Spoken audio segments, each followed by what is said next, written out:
the man who's a major stumbling block in Ginebra's drive for the PBA Commissioner's Cup title recently received a huge compliment when Barangay coach Tim Cone said San Miguel Beer center June Mar Fajardo could play in the NBA.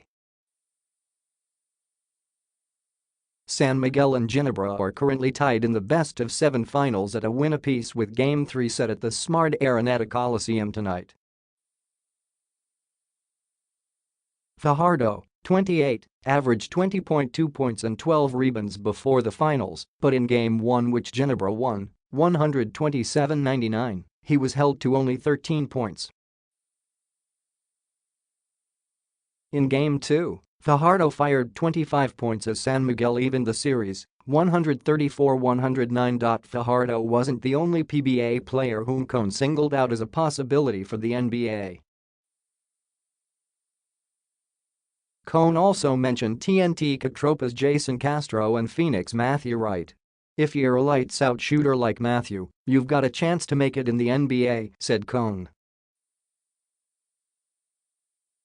"Jayson has proved himself as Asia's best point guard, and I think he too can play in the NBA."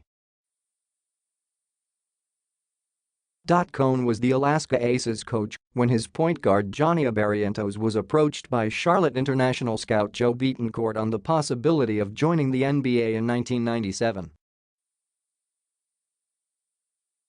Betancourt flew to Manila and conferred with Barrientos, Cone and Fu team owner Anton Montanola in a suite at the Peninsula Hotel.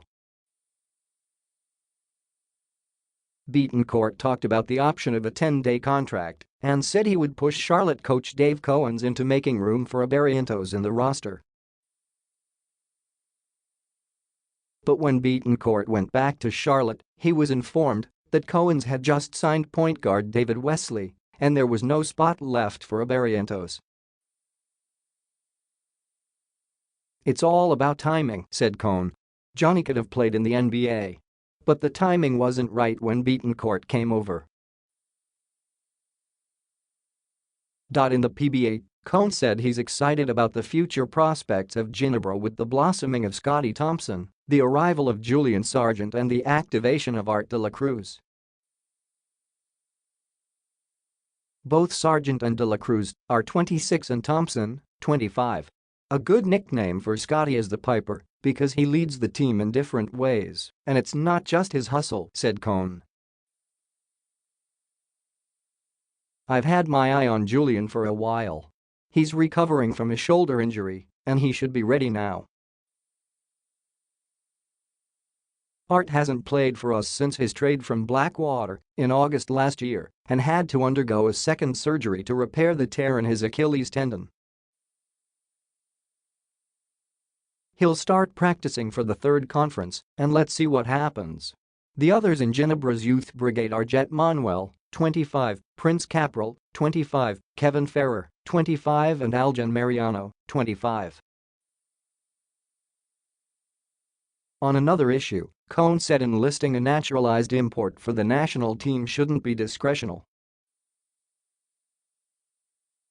Australia, for instance, brought in 2 naturalized imports for the third window of the FIBA Asia-Pacific qualifiers for the 2019 World Cup, when the rules allow only 1, but received an exception because South Sudan's thonmaker moved to Perth when he was 5 years old and has lived most of his life in the country. Australia's other naturalized import was US-born Kevin Lish. Allowing for exceptions is dangerous because it could make the process of decision-making politicized, especially if it's up to the discretion of one person, said Cone. "When I coached the national team in 1998, we didn't have a naturalized import, and the only film in our lineup was Andy Segal." Cone was the last Philippine team coach to deliver a medal in basketball at the Asian Games with a bronze in 1998.